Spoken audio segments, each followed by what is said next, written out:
Hey everybody, I'm going to walk you through using Photoshop's Puppet Warp tool. This is a tool that I just discovered recently, and I have here pulled up a portrait called The Politician. There's a full workup, by the way, at learningtolight.com of how this was shot and the process that I went through from kind of start to finish.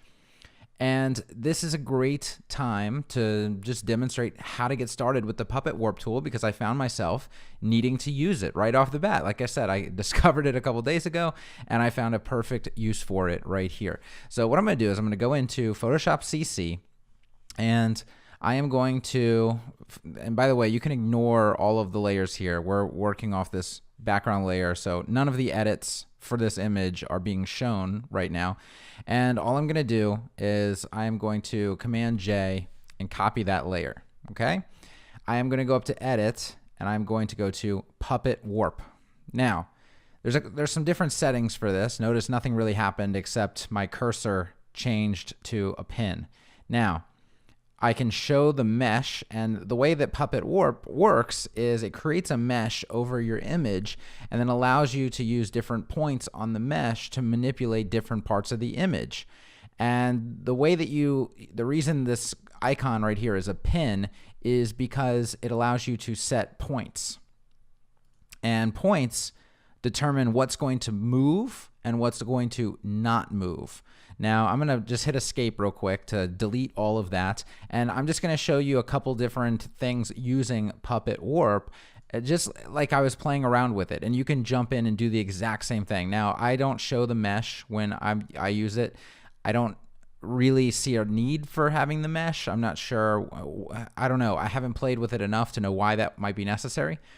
But if I set a point here, just on his head, for example, and then set a point on his nose, and then I manipulate the point, you can see all we're doing is swinging the image around that fixed point up here. So it's saying this one is not going to move and this one is going to move. And you can see a little white dot in the center.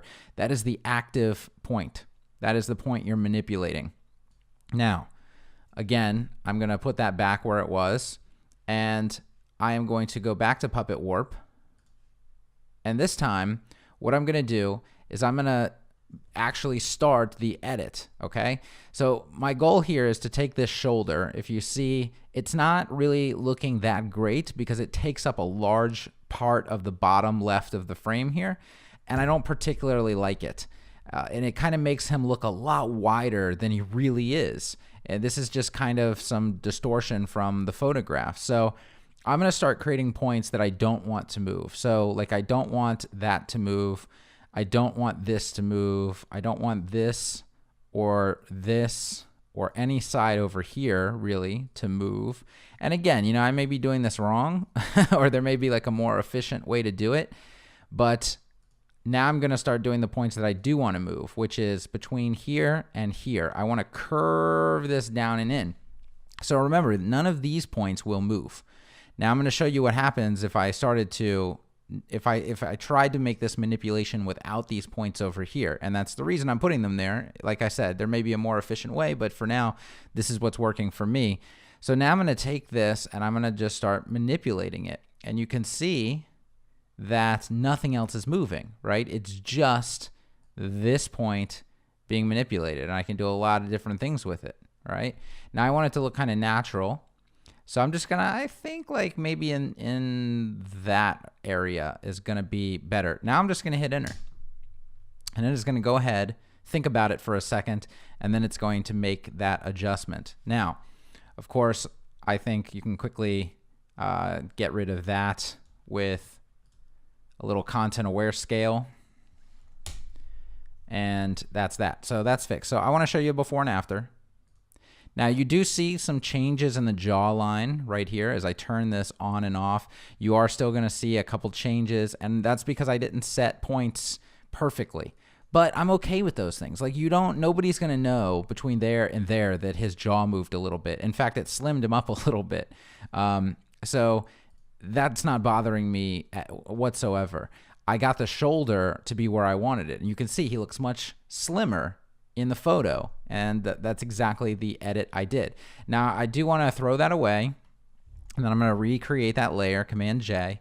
And now I'm going to do that again, but I'm going to not set points correctly. So I'm going to just try. This is what I started out doing. I started with a point there and a point here, and I was like, all right, I'll just warp that shoulder. Oh, no good, right? So let me Command Z that. Now I'm going to say, oh, well, I don't want his head to swivel around. Let me put a point up there, and I'm going to come back down here, make that active, and I'm going to try again. But now you see down here, his torso is starting to move incorrectly. That's no good. So let's Command Z that. And so I'm going to put a pin there. Don't move that. So I'm going to come back to my active pin. And here, oh, he's still shifting, right? So I just found that like the more, sorry, I hit escape. When you hit escape in Puppet Warp, it gets rid of everything you've done. So I found that like the more points that you put as far as like don't move this area, the better the effect is going to be. You're not going to get nearly as much extra manipulation. So now I come in, and you can see as I do this, nothing else is really moving. Now some of his shirt, his collar is moving, right? So I could have gone in and again I hit escape because I don't like the fact that escape gets you out of your work completely. It's kind of an error that I keep creating, but as I use this more, I'll figure it out. But again, let me just quickly make these points. I don't want any of this stuff to move. You saw his collar was moving, so I'm going to put some don't move points there as well. So I'm just creating a bunch of these points for like, don't move any of this stuff is basically what I'm trying to tell Photoshop. Then I'm going to come in and I'm going to create the actual 2 points that I want to move now. Oh, perfect. So now we're not really getting, you see by the back of his neck, we're getting a little manipulation. Let's see if I can just Command Z that, not lose all my work, throw a point up there, and then come back. All right, now we're getting perfect. Let me Command Z that again. I want to throw a couple points in here. Like I don't want, oh, and if you get points too close to each other, you're going to get a warning. And if you get that warning, you can go to density right up here and click more points, and that will allow you to put points closer together. But I do think it requires, you know, more processing power and things like that. But I put some points there. Let's see if I can. Yep. So every time I put more points on don't move, don't move, don't move, I get a better manipulation. Nothing else happens to the rest of the image, and I can easily shift that in. And then like I showed you a second ago, because this background is all pretty much the same color and texture and all that, the content aware scale works really well for just cleaning stuff up like that. So that's it, guys. That is Puppet Warp. And I'm going to be doing a lot more on Puppet Warp as I get to use it. You can do a lot of cool things with it. I mean, if you mask a person out, you mask their entire body and they have limbs in different positions, you can actually move a limb and rotate it around to a different position. You know, so if their arm wasn't quite far enough away from their body, you can make it further away from their body and nobody will know the difference. So Puppet Warp is a truly awesome tool. I also used it in the sister sink bath photo, also at learningtolight.com, because I couldn't get the cabinets straight with the window, straight with the countertop, because the window is not installed square in the photo, and I had to manipulate different angles without changing the other angles, which is impossible with other tools. But with Puppet Warp, because I can tell things not to move in the photo when I make adjustments to them, I can adjust whatever I want independently of everything else. So it's a very, very powerful tool. I just wanted to give you a little intro to it. And again, don't forget to check out everything we're doing at learningtolight.com, lighting for photography in layman's terms. I'll see you soon.